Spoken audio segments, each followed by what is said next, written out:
साधना में सफलता न मिलने के कुछ मुख्य कारण होते हैं। आज उन मुख्य कारणों को आप जानिए। बहुत सारे ऐसे साधक हैं जो साधनाएं कर रहे हैं, बरसों से साधनाएं कर रहे हैं। जब उनके अनुभवों को सुनो, उनकी बातों को सुनो, उनकी वाणियों को सुनते हैं, वो सफल नहीं हुए हैं। वो अपने आप को एक छोटी सी उपलब्धि पाकर के ठहरे हुए हैं, रुके हुए हैं और कहते हैं मैंने सारा कुछ प्राप्त कर लिया है, मैं पूर्ण हो गया हूं। ऐसे बहुत सारे साधक हुए हैं जो भ्रम में हैं। उन्हें कान खोल के सुनना चाहिए। उपलब्धि जिसे पूर्ण हो जाती है वो अपनी वाणी से कह भी नहीं सकता है कि मुझे पूर्ण उपलब्धि हो गई या मैं पूर्ण हो गया हूं। जो ये आपका अनुभव है, यही आपका अनुभव, आपका वक्तव्य बताता है कि अभी आप पूर्ण नहीं हैं। अध्यात्म की क्षेत्र में जितना भ्रम उत्पन्न होता है शायद किसी क्षेत्र में हो ही नहीं सकता है। हर कदम पर यहां एक चैलेंज है, एक प्रतियोगिता है, एक भ्रम है, या हर कदम विवेक होता है। वह बुद्धि का कार्य नहीं है। विवेक से ही साधनाएं की जाती हैं। जो विवेक का उपयोग करके साधनाएं करता है वो साधनाओं में सदा सफल होता है। साधना में सफल न होने का सबसे मुख्य कारण तो यही होता है, विवेकहीनता। जिस ज्ञान को आपने प्राप्त किया है वो ज्ञान बुद्धि बल से प्राप्त किया है। आप साधना की प्रारंभ की स्थिति भी बौद्धिक बल से ही करते हैं। ये सर्वविदित है, सर्वमान्य है, ये सबको करना पड़ता है और इसी के माध्यम से ही तो विवेक जगाया जाता है। इसलिए आपका सहपाठी उचित होना चाहिए, आपका मार्गदर्शी उचित होना चाहिए। साधनाओं में सफलता न मिलने के कई सारे कारण हो सकते हैं, तमाम कारण हो सकते हैं जिन्हें बताना उचित नहीं होता है। अगर बताएंगे तो बताते ही रह जाएंगे। कुछ मुख्य चीजें हैं, इन्हें आपको समझना चाहिए।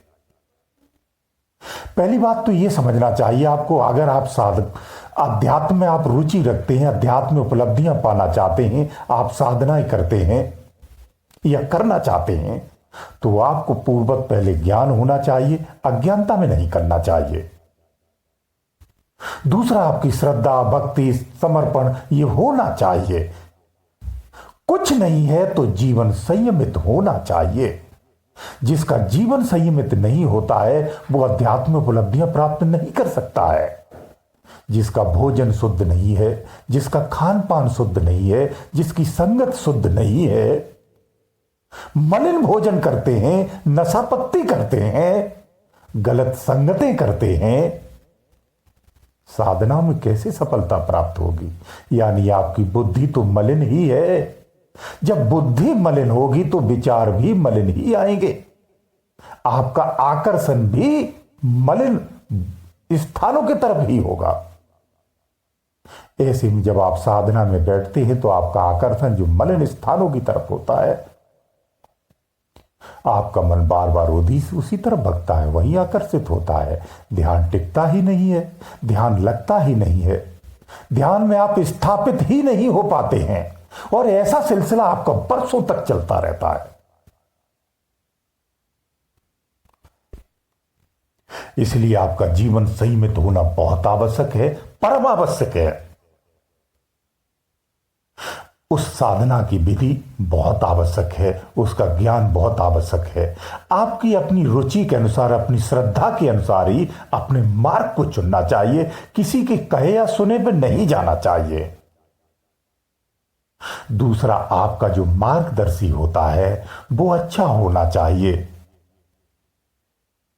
अनुभवी होना चाहिए। ज्ञानवान है या नहीं है कोई आवश्यकता नहीं है, वो उपदेशक है नहीं है कोई आवश्यकता नहीं है। उपदेशों से काम भी नहीं बनने वाले हैं। आपका उस्ताद, आपका मार्गदर्शन ही अनुभवी होना चाहिए। उस मार्ग का उसे फिजिकली अनुभव होना चाहिए। जब ऐसा मार्गदर्शक आपको मिलेगा तो आप जो भी साधनाएं करेंगे उसके सानिध्य में निश्चित सफलता मिलेगी। 100% सफलता मिलेगी, 100 नहीं 200% सफलता मिलेगी। क्योंकि वो एक एक चीज को जानता है, समझता है, कहां क्या बाधा आती है, उसका समाधान क्या है, यह भी वो जानता है। जब ऐसा आपको मार्गदर्शक नहीं मिलता है तो आप साधनाओं में सफलता नहीं पाते हैं। यह भी एक मुख्य कारण है, यह सबसे बड़ा कारण है।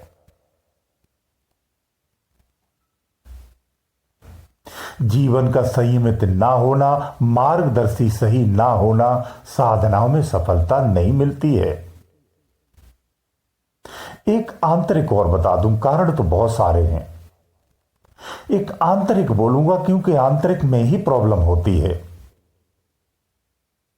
हृदय की मलिनता।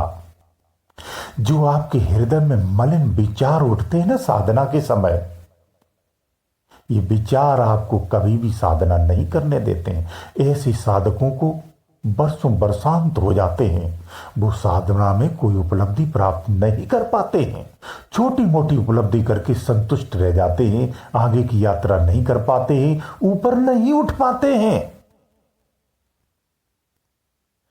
हृदय में बसी हुई जो मलिनता है, उस मलिनता को हटाना होता है। ये मलिनता कई रूपों से आती, कई तरीकों से आती है। आपका मलिन स्थान का निवास है, मलिन संगत है, मलिन कर्म है, मलिन दिशा में आप स्थित हैं तो मलिन विचार आएंगे। जो हृदय पर संसार रूपी आसक्ति बसी हुई है, जमी हुई है, परत बनी हुई है, आपका विवेक उसके अंदर दब चुका है, जो जागृत होकर भी उसकी आवाज आपके कान तक नहीं आती है, आने के बाद भी आप उसे नहीं समझ पाते हैं। आपकी यहां तक स्थिति है। ऐसे साधक भरे संगत में बैठे हों, श्रेष्ठ संत के पास क्यों न बैठे हों, सब कुछ सुन करके आ जाते हैं, और जब वहां से उठते हैं सब मिट्टी हो जाता है, सब बर्बाद हो जाता है, व्यर्थ हो जाता है। वो क्षणिक में भूल भी जाते हैं, क्योंकि विवेक मरा हुआ होता है। उन्हें अध्यात्म में रुचि तो है, सुनते भी ध्यान से हैं, टिकता कुछ नहीं है। सब नील बटा सन्नाटा हो जाता है, जीरो ही हो जाते हैं। वापस जब घर आते तो उनके पास कुछ नहीं होता है।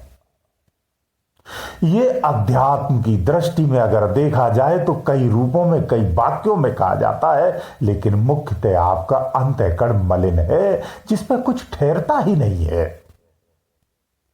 इस मलिनता को कैसे निकालना है, इसके उपाय मैंने पूर्वत में बता रखे हैं, दोबारा जिक्र नहीं करने वाला। आंतरिक मलिनता को जब हम नष्ट करते हैं, ये नियम संयम से ही किया जाता है। प्रारंभ में नियम संयम ही आवश्यक होते हैं। उसका कारण मूल यही है, ध्यान को एकाग्र करना होता है। अध्यात्म की वास्तविकता को अगर जानना है तो जब तक आप समाधिष्ट नहीं होंगे तब तक आप कुछ नहीं जान सकते हैं। तो समाधिष्ट होने के लिए ध्यान की एकाग्रता करनी होती है। जब ये एकाग्र होता है तो अंदर में प्रवेश करता है, जिसे हम समाधि कहते हैं।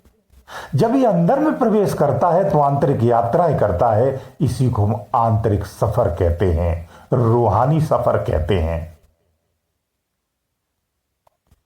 सरल सी बात है, ध्यान को एकाग्र करने का जो प्रयास किया जाता है, यही कठोरतम प्रयास होता है। यहीं तक नियम, नियम, संयम सब कुछ यहीं तक लागू होता है। क्योंकि जब आपका ध्यान टिकने लगता है, उसके बाद आपको कुछ साधना नहीं होता है, न मन को, न इंद्रियों को, न विचारों को। ये सब स्वयं से ही सद जाते हैं। तभी आप साधक भी कहलाते हैं। जो स्वयं को साधने वाला होता है वही तो साधक होता है। फिर सब स्वयं से सदने लगता है। साधना से ही स्वयं को साधा जाता है, ये आप सभी जानते हैं।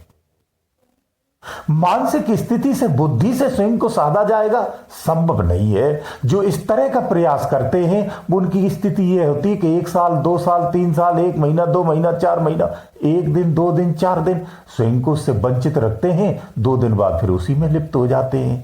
ये मानसिक संतुलन करने का प्रयास होता है। आध्यात्मिक संतुलन प्रयास करने नहीं होता है। इसलिए विवेक से जो अपने आप को संतुलित और संयमित करता है वो एक बार जब संतुलित कर देता है फिर दोबारा उस मार्ग पर नहीं जाता है, यानी वो अपने स्तर से फिर नहीं हिलता है। जो अपने मन और बुद्धि को विवेक के माध्यम से कंट्रोल करता है, कहते हैं कि मन की तरंग मार दो बस हो गया भजन, आदत बुरी संभाल लो बस हो गया भजन। ये संयमित करने की ही बात कही गई है। ये मलिन मन है ना, ये मलिन विचारों को लेकर के दुनिया में गति करता रहता है। यही कारण से हमें सफलताएं प्राप्त नहीं हो पाती हैं। मन का नियंत्रण बौद्धिक रूप से प्रारंभिक किया जाता है, पूर्ण रूप से नहीं होता है, यह भी निश्चित है, लेकिन आप साधनारत हो सकते हैं। यहां तक तो संभव है, करना चाहिए, किया जाता है। केवल इस पर ही कंट्रोल कर लीजिए, आपका ध्यान लगने लगेगा, ध्यान टिकने लगेगा। बस ध्यान टिकाना भर है, इसके बाद आगे का कार्य स्वतः से ही हो जाता है। इतना ही प्रयास करना है। इसी के लिए हमें नित अभ्यास करना होता है। जब रोज अभ्यास करते हैं तब एक दिन जाकर के संभव हो पाता है, पहले दिन संभव हो जाए ऐसा नहीं है। गुरुदेव दयालु।